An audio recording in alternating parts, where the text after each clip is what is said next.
So here we are with another sequencer editor video. Here I'll be showing you how to edit sound bites.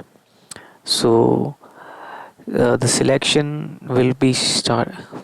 This is the blinking cursor. So that's where you can start your selection from. So mm, the it has to go to this plus sign. Only then can you select.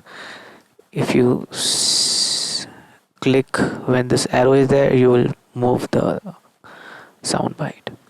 Another way to select is to use the I beam, and that is if you press the I button and then you'll get the I beam. That's a temporary, it's a toggle switch. So if you press I and then you can select it, comes back to the arrow cursor. But if you want to keep it on the I beam, you press the I twice.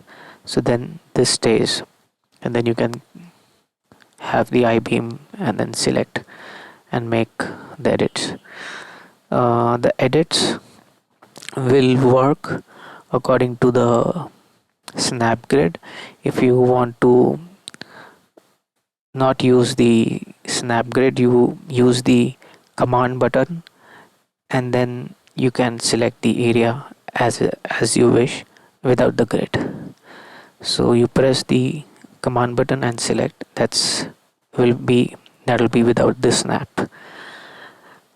Okay, so I will select it and copy it and paste it here.